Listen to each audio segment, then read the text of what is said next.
Salut JB Bison Bleu, la chaîne où tu viens pour parler photo et où tu repars avec des conseils en diététique. Aujourd'hui, on va tenter de parler du Canon RF 85 mm 1.2 et on va le comparer à son aîné, la version EF. Disclaimer, ça va être assez douloureux pour les gens qui ont développé une relation sentimentale avec cet objectif.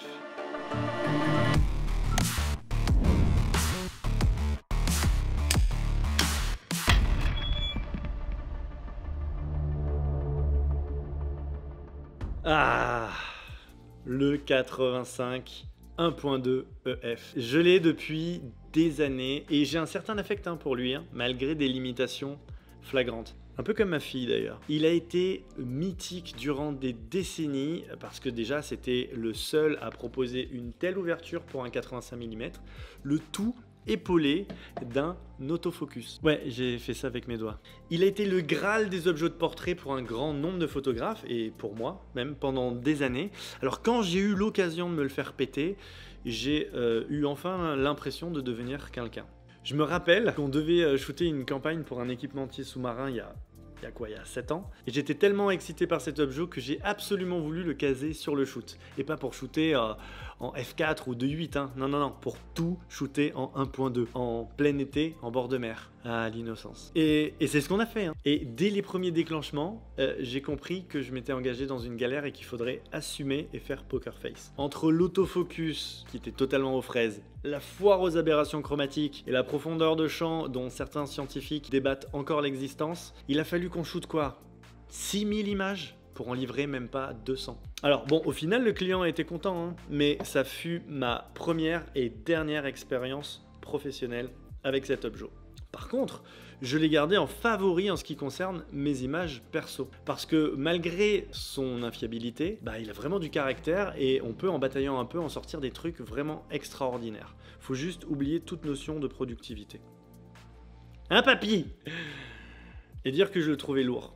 Et dire que je le trouvais cher. Mais 10 ans plus tard, voici la relève, le RF 85 1.2. Et il applique la même philosophie que le 2870 dont on avait fait la review, à savoir plus lourd, plus cher, plus mieux. L'objectif fait 200 grammes de plus et votre compte en banque sera 1200 balles plus léger qu'avec son prédécesseur. Ce qui le positionne d'office dans le club assez fermé des focales fixes qui douillent sa race. Mais on verra après que quand on parle de concurrence, il n'y a plus grand monde. Construction. Pour la construction, on est encore et toujours sur ce bon vieux polycarbonate pour l'extérieur. C'est franchement agréable en main et je suis toujours surpris de ce rendu assez haut de gamme alors que ça reste du plastique. Je pense qu'il est fini le temps où Canon avait une finition différente par objectif. Avec la gamme RF, ils ont essayé de rationaliser la construction, ce qui donne une gamme super cohérente, quoique visuellement un peu chiante, je trouve. Perso, j'aimais bien la finition de ce vieux 85 avec son sorte de dégagement là pour les doigts et sa texture un peu gommeuse. Ici, on gagne une lamelle de diaphragme. Encore une fois, rien de fou, mais c'est toujours bon à prendre quand on ferme un peu. Le bokeh est un poil moins anguleux. Mais c'est surtout le design optique qui devient nettement plus ambitieux. Avec 13 éléments en 9 groupes contre 8 éléments en 7 groupes, ainsi que l'ajout d'un élément pour blue réfractive qui est censé déglinguer les aberrations chromatiques. L'élément arrière aussi est vraiment à fleur de la monture, ce qui est assez flippant et ça demande un minimum d'attention quand on fait des changements d'objectif parce que perso, j'ai déjà bugné mon vieux 85 en faisant des changements d'objectif hasardeux comme je sais très bien les faire. Heureusement, ça n'a pas affecté son piqué parce que lol, il n'y en a pas. Alors je vais être assez tranché dans cette review, le nouveau design optique n'est absolument pas de la même trempe que l'ancien. Autant pour le 70-200 ou même le 28-70, c'était un bon step-up en termes de qualité optique par rapport à leur version EF. Mais bon, ça n'a pas non plus chamboulé ma vie. Autant là, on est juste dans un autre monde. La résolution de ce 85 1.2 est absolument incroyable, même à pleine ouverture. Il faut fermer le EF à f4 pour avoir une homogénéité et un piqué comparable à celui-ci à 1.2. À 2.8, le RF passe encore un cap en résolution qui tiendra jusqu'à f8. Et on a beau fermer le EF comme on veut, on n'arrivera jamais à supprimer totalement les aberrations et avoir le même contraste. Franchement, je suis content maintenant de pouvoir sortir cet objectif. qui était purement portrait pour moi, même quand j'ai besoin de résolution. Donc je vais pouvoir faire du studio, du produit avec.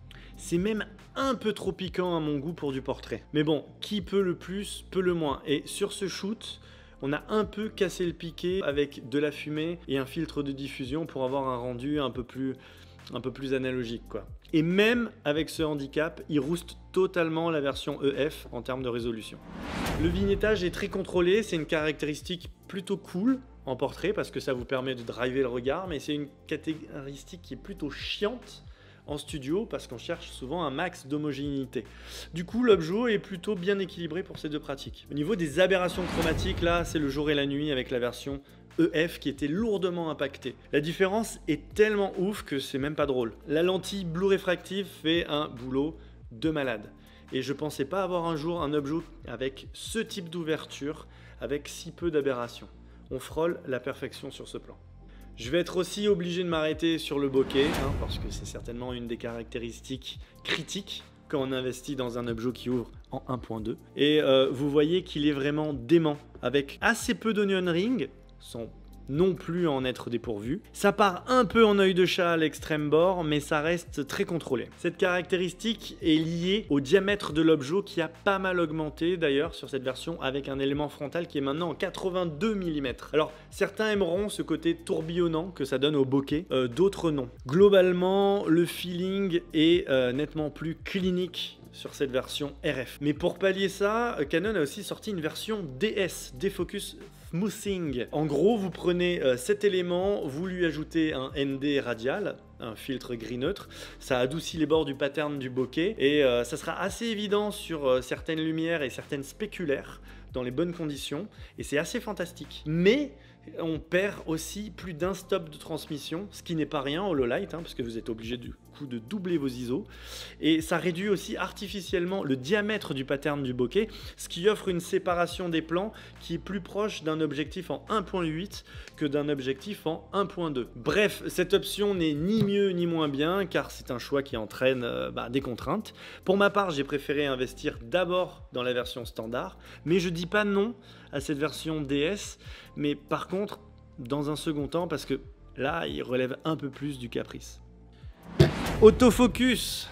Alors ça va surprendre les possesseurs de la version EF, mais oui, ce RF 85 1.2 est pourvu d'un autofocus qui est fonctionnel.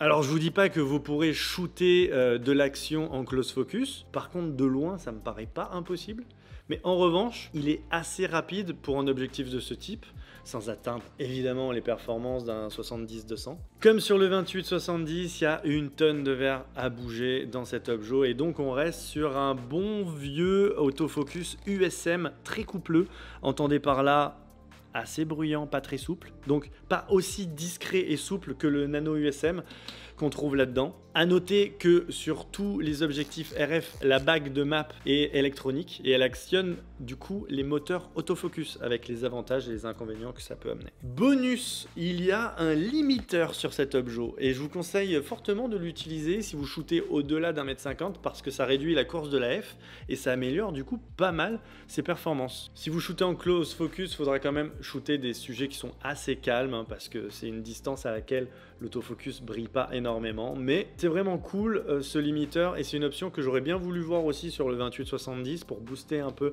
son focus.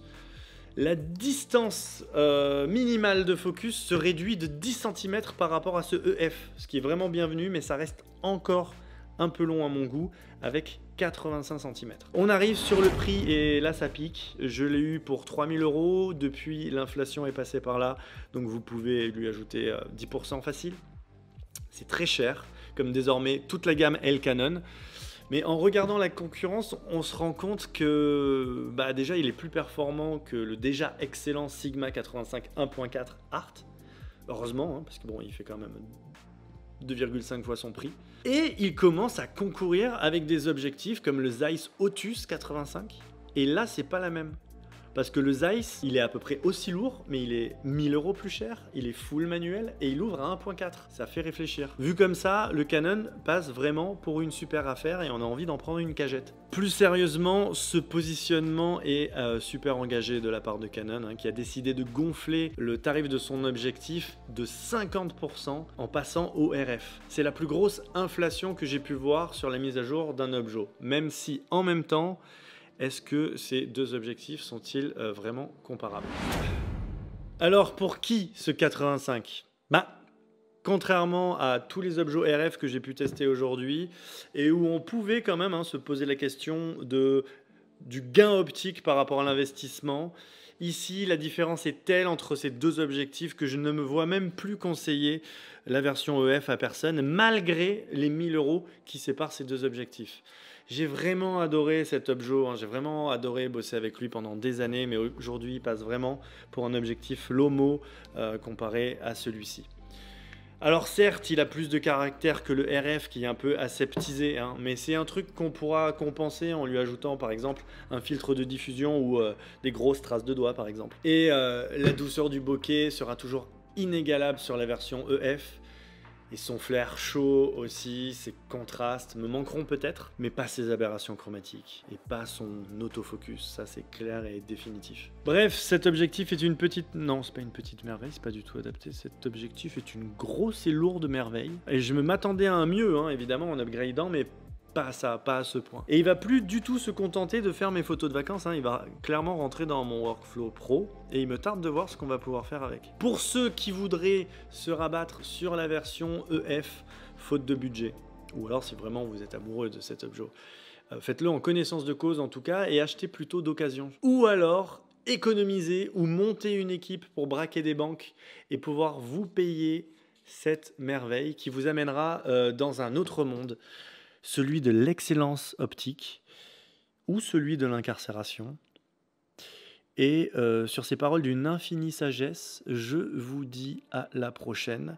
Si vous avez aimé cette review, n'hésitez pas à vous abonner, à balancer des coms et des likes. C'était JB, Bison Bleu.